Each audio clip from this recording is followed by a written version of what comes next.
And what's going on, Los Angeles, Bruin Nation, LAFB fam?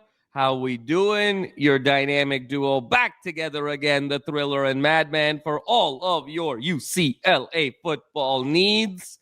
Very exciting, quick-hitting episode here. We're going to have a ton of these quick hitters for you, given all of the activity. But before we get in there, Thriller, how we doing on this Sunday evening? How was your weekend? Seems like we're off to a great start.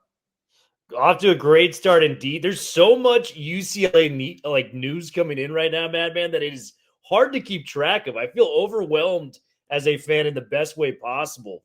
Seeing all these visits being set, seeing a lot of the guys we talked about on the previous episode really make definitive plans to check out UCLA or check out the facilities as a whole. So we even got our first commitment in the portal earlier this morning. So, dude, couldn't be better. It's January 2026. UCLA is moving the right direction, and so are we, my brother. So are we, my brother. And Thriller, you set it up so beautifully, as you always do. First commit from the transfer portal, and Thriller and I are going to have every single commit for you here on the one and only LAFB network. Ryan McCullough, 6'3", 255-pound linebacker, junior from Arcadia, California originally. At Cal, has decided to come over to UCLA. Kind of seldom used over the last 3 years, but a ton of promise, a ton of potential, 5 career sacks, and, some very nice film work in seldom spots there. But Thriller, this is sort of the perfect first edition for UCLA. We talked about it, right? We said, look, after Chisholm, went into the portal, after John Vaughn's graduated, we're going to really need to hit that front seven hard. Linebacker certainly is a big part of that. And we also want to identify some kids who are originally from Southern California that potentially want to go home. And then, of course, we talked about that Cal pipeline on our last episode. McCullough hits all of those boxes. Check, check, check. And at 6'3", 255, I think some tremendous size in what we can sort of incorporate in this Hitchler defense. So I'm very excited to get this off of the board. I think this is going to be the first of maybe 24, maybe 36 players, Thriller, that we're going to get, maybe even more. I mean, it's going to be a staggering number here. So things are going to be very fast and furious. But your thoughts, Thriller, on Mr. McCullough joining the Baby Blue and Gold? I think it's a huge commit because it's at a position of need for this team moving forward. We were left with a lot to be desired on the edge pressure from last year. You get a guy that, looks very solid. And I want to shout out the Mighty Bruins Twitter account, man. They had a great film splice that they displayed of what he was able to do against Oregon State. He's throwing spin moves coming off the edge. He's bull rushing from the outside. He has just the frame, the tenacity, and the speed off the edge that you'd like to see from an edge rusher. Didn't play last season, so he's coming back from injury. But, the Cal pipeline remains strong, man. And that Vic Cejudo, addition to the coaching staff, the new linebackers coach for UCLA, ironically was a USC Trojan, coached at USC back in the day. But he's like a double agent. He's working for UCLA now. It's a thing of beauty, man. And we talked about in the last episode, we had a couple Cal players tabbed to maybe check out UCLA. We didn't have McCullough coming as one of those guys, but right. I think there's a lot of talent to be had there. Cal's in kind of a weird spot right now. And I think we got to keep attacking that pipeline because when it comes to values, when it comes to academics, when it comes to what both universities have, I would argue Cal has more in common with UCLA than USC does with UCLA. No question. When you talk about what the school means to the state of California, the two state schools, whereas USC is more of a private institution.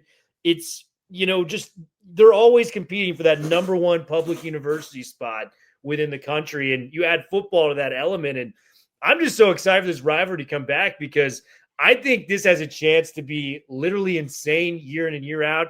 If Chesney's as good as we think he is, and I'm going to be honest, Tosh Lupoy is already recruiting his tail off. He just got the Texas A&M edge rusher. He's like a top 15 player in the portal as a whole. So this is really exciting, man. And I think at our advantage, and I'll leave on this, we talked about with Tosh Lupoy being in the playoffs right now, you got to hit these kids hard and get them down for visits.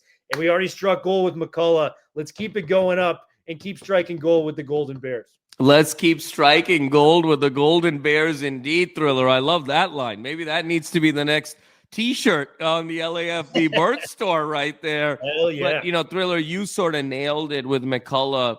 I think why we're really excited about this, you talked about the frame, the tenacity, the technique. Look, where defenses are going in this modern era of college football to sort of keep up with all of these spread offenses, to keep up with all the tempo, is really in a role where you're looking for guys that can be versatile both on the edge as well as backers. And, that role of sort of that hybrid backer edge role is something that more defensive coordinators and more folks schematically are looking for. And it's a unique body type. It's a unique frame, to your point. You need a unique amount of explosiveness, but balanced with a lot of power. And McCullough, just in terms of the measurables, really hits that. Again, at 6'3", 255, to be able to play both of those roles. And the way Hitchler uses his defenses at JMU, you're really sort of relying on those hybrid roles. So huge first get there, Thriller. And I think just generally, and we'll close with this because this is a quick hitter like we talked about, I just love the conversation that's taken place right now within the athletic department, but also all the things that we're hearing on social media in terms of not just the 23 visits, not just the level of tenacity that Bob Chesney and staff are really attacking this transfer portal, but also in terms of level of athlete, right, Thriller? Yeah. We have been hearing that the level of player, whether it's in terms of production, whether it's in terms of former stars, no matter how, volatile those rankings can be, whether it's, guys in terms of significant upside, guys that are maybe commanding more money, guys that have been at really notable programs, all of those factors, just the level of player, when you look at it from that perspective, has really gone up in terms of who UCLA is targeting, even in these last 7 to 10 days at the beginning of the Chesney era. We didn't see that with DeShaun. He didn't really get a chance to really exercise that because the tenure was so short. We certainly didn't see that with Chip, and we only really saw that those early Mora years. So this is really the first time in the last 10 years that we're really seeing UCLA not only attack recruiting with just the vigor and the vigilance, but also the type of player they're going after. Remember, with Chip, so many of it was kind of the Ivy League guys, and so many of it was, guys from really predominant universities. So many of it was guys that, were on their graduate degrees now. It was books and ball. Remember, we talked about books and ball, and we loved that, actually. We loved the books and ball, but this is a different philosophy, and you're seeing it. The level of guy is very, very elevated, and that is the requisite type of guy that you need to be a perennial contender in the Big Ten. So it's our first get. It's going to be the first of many, and we're going to have it all covered for you. Any closing thoughts, Thriller, before we wrap this quick one up? Yeah, we're going to have a lot of videos coming up with some quick hitting additions to the portal that comes for UCLA. And don't be shocked. I think there's this Washington corner, Leroy Butler. I think he's going to be making a decision in the next 24 to 48 hours.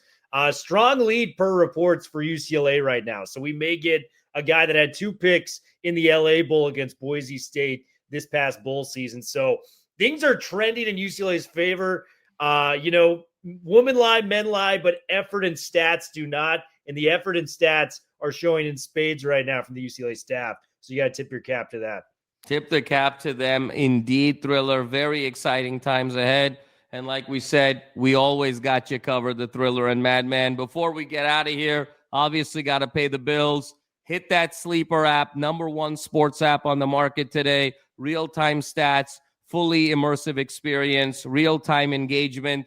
Tell them the guys from the LAFB network sent you. Use that promo code UCLA LAFB and get $100 off your match bonus to do all kinds of interesting things in terms of lines, in terms of over-unders. So, Thriller, we got another great one in the books. I love these quick hitters. This is going to be a lot of quick hitters. We're going to be like Muhammad Ali, just sort of those quick jabs in this transfer portal season and putting some combinations and some haymakers together for our beloved Bruin Nation. And like we always say, folks, Please hit that like and subscribe button. We care so deeply about this community, about this team, about this university, and about providing the best possible content. If you can hit that like and subscribe button, it would mean the world to us. And like we always say, be loud, be proud, be passionate, Bruins. And until next time, 4's up forever, baby.